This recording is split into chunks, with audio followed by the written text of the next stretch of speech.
Bismillahirrahmanirrahim. Hello, it's me.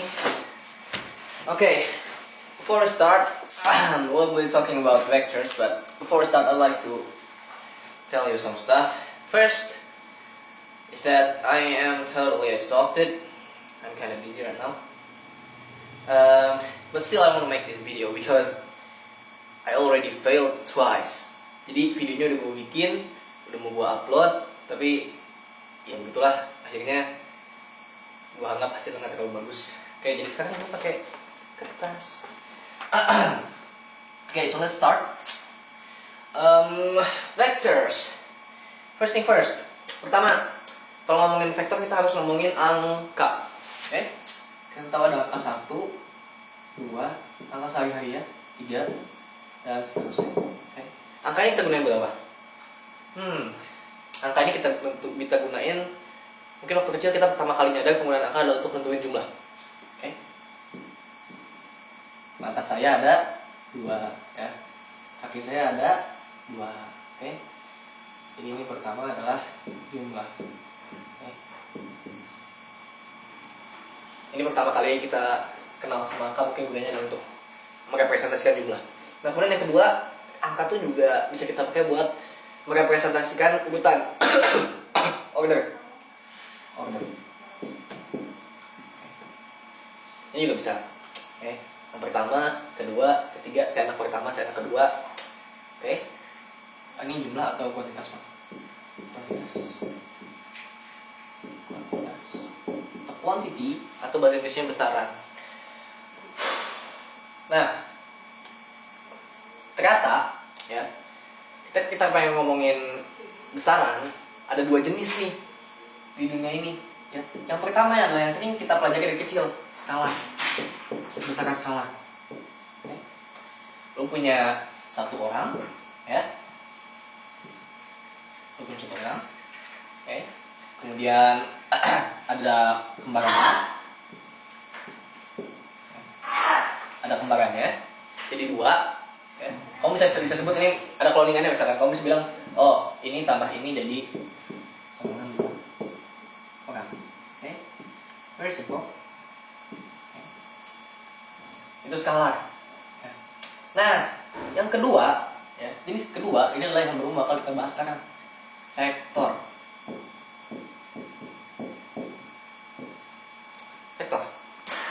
Vektor itu adalah besaran yang memiliki arah. Nah, maksudnya apa? Dalam skala 1 tambah 1 sama dengan 2. Tapi vektor yang besarnya 1 tambah vektor yang besarnya 1, hasilnya belum tentu 2. Maksudnya apa? Oke. Vektor, salah satu contoh vektor itu adalah perpindahan ya. Perpindahan itu ada arahnya, kamu pindah kemana. Oke, itu penting. Misalkan orang ini ya berpindah ke bawah jalan gitu ya, sejauh kita bilang ini misalkan perpindahannya 1 meter. Oke. Kemudian dia berpindah lagi ke atas 1 meter. Oke. Besar perpindahannya sama-sama 1, tapi karena vektor ya, 1 tambah 1 total perpindahannya adalah 0. Dia balik lagi aja ke tempat awal. Dia cuma maju mundur. Oke, very simple. Itu adalah sekilas tentang vektor. Nah, vektor ini atau sebenarnya angka itu bisa kita representasikan dengan garis atau panjang. Oke, misalkan gue pengen bilang angka 1 ya, itu bisa gue tulisin kayak gini, 1 sama dengan garis yang panjangnya segini misalkan. Oke, terus 2 adalah garis yang panjangnya 2 kali lipat ini. Oke. Ya. Ini semacam garis bilangan. Bisa kamu bikin kayak gini. Kalau kamu tambahin ya, hasilnya adalah 3 atau sama dengan garis yang panjangnya garis ini. Okay. Ini matematika garis, nggak penting sama sekali. Dalam skala ya, ini nggak ada gunanya. Maksudnya kalau ribet, kita udah punya sistem yang lebih advance, angka jauh lebih keren, mantap. Kamu harus bersyukur bahwa kamu tidak harus belajar matematika menggunakan garis, karena itu akan sangat pusing. Nah, tapi kalau untuk vektor ya, untuk skala ini nggak terlalu berguna. Tapi untuk vektor ya, kita ini bisa jadi sangat berguna. Karena vektor ya, angka itu ada arahnya. Karena vektor itu ada arahnya. Nah, vektor itu kita kasih arah. besarnya biasanya vektor itu disimbolkan sebagai panjangnya, ya, dan arahnya kita kasih panah aja kemana. Nah, kenapa ini penting? Karena kalau penjumlahan skalar kan cuma panjangnya doang yang ditambahin. Tapi kalau penjumlahan vektor nggak selalu panjangnya yang dipanahin, yang ditambahin. Misalkan gue punya dua vektor yang berbeda. Oke. Pertama ini, misalkan, yang nilainya 1. Kemudian gue punya vektor lain juga yang nilainya sama-sama 1, tapi arahnya ke sana. Nah, gimana nih cara nambahinnya? Nah, nambahin vektor itu kita nambahin sesuai dengan arahnya. Ada arahnya, jadi tambahin bukan cuma tambahin panjangnya doang, tapi ada arahnya. Ke arah sini. Dari sini, ya, titik awal di sini, ya, titik akhirnya di sini. Ini jadi memudahkan kita. Nah, kalau kita udah tahu kayak gini, ya, bisa kita pengen tahu berapa sih jumlah antara vektor perpindahan, misalkan 1 meter ke kiri, 1 meter ke kiri itu atau bagi kamu tuh kiri atau kanan ya, tambahin satu vektor yang perpindahan 1 meter ke atas, berapa totalnya, berapa panjang vektor perpindahannya. Nah, kalau ini bisa pakai aturan segitiga aja, biasa pakai Pythagoras ya, 1 kuadrat tambahin ini adalah 1 kuadrat akar dari kuadrat tambahin 1 kuadrat sama dengan akar 2. Jadi kamu bisa tahu panjang vektornya, perpindahannya, tanpa harus repot-repot diukur. Cukup pakai segitiga. Dan kalau bisa kayak gini, lu bisa tahu juga sudutnya berapa. Ini penting. Nah, kemudian ini penambahan vektor ya. Ini tambah ini ya, sama dengan ini tambah ini sama dengan ini. Kalau pengurangan gimana? Nah, pengurangan juga sama. Kita tinggal sama dengan nambahin. Ya, pengurangan tuh kan apa ya? Operasi lawan dari penambahan. Oke. Kalau di sini ya dia nambah segini, ya berarti baliknya adalah dia ngurang segini. Nah, kalau ini gimana? Kamu punya vektor ini misalkan vektor V, sini vektor U, terus ini adalah vektor apalah itu ya, W. Vektor itu notasinya pakai topi ya. Saya mau tahu apa W min V. Gimana caranya? Ya gampang sih. Kalau kayak gini kan lo lihat bahwa W sama dengan ya V plus U. Menggunakan sistem aljabar biasa, ya, lo bisa bilang bahwa U sama dengan lo bisa bilang bahwa U sama dengan ya W minus V. Okay. Jadi kalau misalkan V, lo punya vektor kayak gini, ditambahin vektor ke atas kan jadi kayak gini. Berarti vektor kayak gini, ya, dikurangin vektor yang kalau dia tanpa pindah ke sininya, ya hasilnya jadi cuman ininya doang. Okay, it's very simple. Okay. Cuma butuh sedikit intuisi. Semoga mengerti.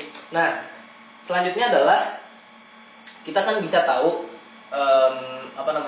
Kita kan bisa tahu kayak kita tahu bahwa vektor itu bisa direpresentasikan sebagai tambahan dari dua vektor. Misalkan vektor W adalah vektor tambahan dari vektor V tambah vektor U. Atau kita bisa bilang juga vektor U sama dengan vektor W ya tambah minus V misalkan. Tambah vektor minus V. Oke, kalau minus di vektor itu arahnya berkebalikan.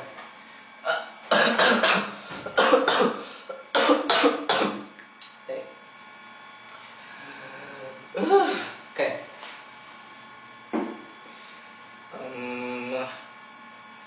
Oke, vektor itu bisa direpresentasikan sebagai tambah-tambahan. Nah, ini penting karena ternyata kamu bisa merepresentasikan vektor apapun, ya, any vector, right, ke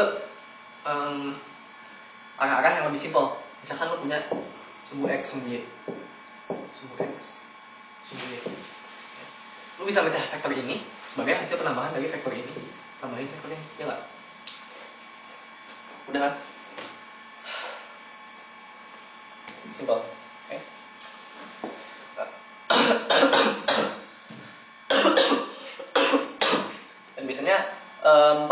kita pasang sumbu ya dalam masalah vektor. Kemudian kamu sederhanain kalau vektor itu dari vektor V, kamu sederhanain jadi vektor V Y dan vektor Vx. Nah, gimana cara nyederhanainnya? Biasanya sih kalau di soal SBMPTN atau UN atau apapun yang di Indonesia bisa kita berurusan sama sudut. Nah, kita tahu kan tadi kalau penambahan vektor, kalau besar V bisa kita tahu dari Vx kuadrat atau V kuadrat Pythagoras biasa, oke? Pythagoras biasa. Bisa, oke? Nah, tapi gimana kalau kita tahu V-nya, tahu sudut antara yang dia pakai dengan sumbu X antara dengan sumbu Y, kita pengen tahu VY-nya sama Vx-nya. Dan kenapa itu bisa berguna? Oke, contohnya kayak gini. Kenapa itu bisa berguna ya? Contohnya, lu punya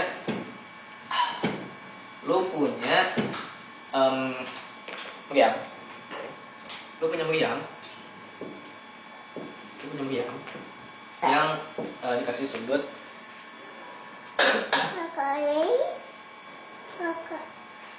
Nah, karena kakaknya mau belajar dulu. Dikasih sudut misalkan 30 derajat.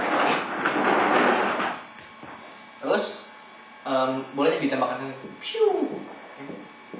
Lu pengen menganalisa gerak bola ini misalkan.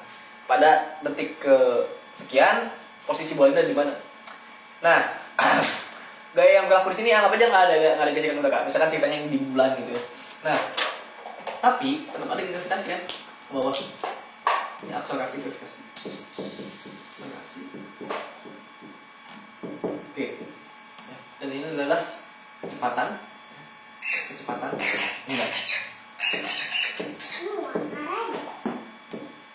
Kita tahu bahwa kecepatannya berubah. Kecepatan vektor ya. Di awal kayak gini, nanti di akhir ketika dia udah mau jatuh, dia bakal jadi kayak gini kan, arah-arahnya sana. Udah misalkan berubah, terus arahnya juga berubah. Nah, tapi gimana kita bisa menggunakan informasi ini? Ribet menganalisanya kalau nggak kita sederhanain. Tapi bisa kita sederhanain. Vektor V ini, vektor kecepatan benda ini bisa kita sederhanain jadi vektor Vx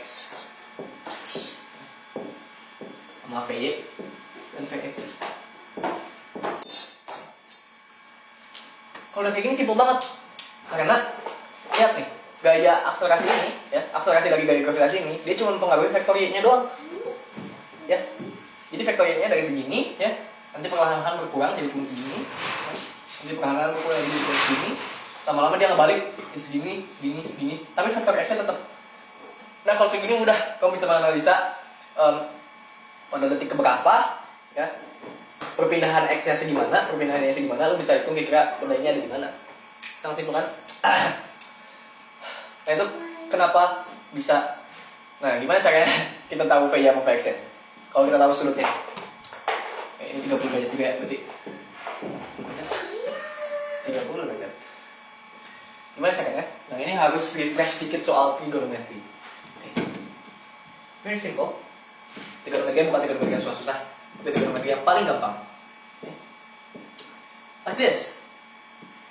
Kalau punya segitiga dengan sisi A, B, C, kamu bisa bilang bahwa aturan trigonometri adalah perbandingan ya. Dan kamu punya sudut theta. Aturan trigonometri bilang kalau sudut sebuah segitiga kayak gini dan segitiga siku-siku, maka perbandingannya akan selalu tetap.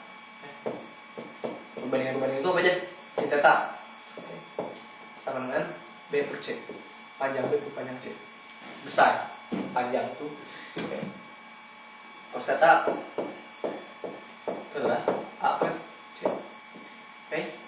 Dan tan theta ini nggak kita butuhin, tapi I'll just write it. B per C. Ini hukum trigonometri. Nah, ini bisa kita gunain. Kalau kita tahu V-nya alias sisi minimnya, kita pengen tahu siku-sikunya nih, sisi-sisi yang membentuk sudut siku-sikunya gimana? Ya sama kayak gini. Kita bisa tahu bahwa karena sin theta sama dengan B per C, maka C sama dengan B sama dengan C per C kali sin theta.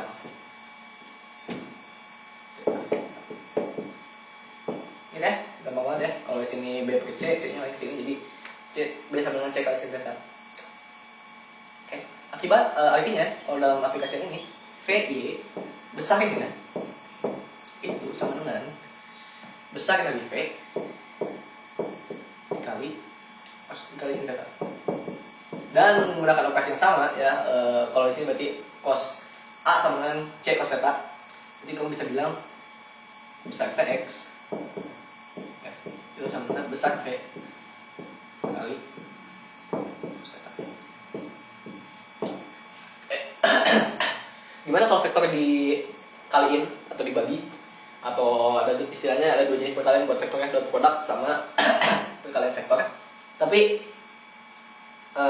itu vektor juga, tapi itu gue pisahin buat materi nanti aja. Terutama karena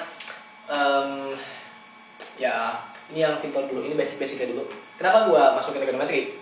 Supaya ini nanti bisa dipakai buat konsep praktek fisika. Udah, segitu aja. Semoga membantu, semoga bisa mudah dimengerti. Sekian dan terima kasih. Thanks for watching. Hope you get it. If you've got questions, just ask them below. I'll reply if I get notified. See you.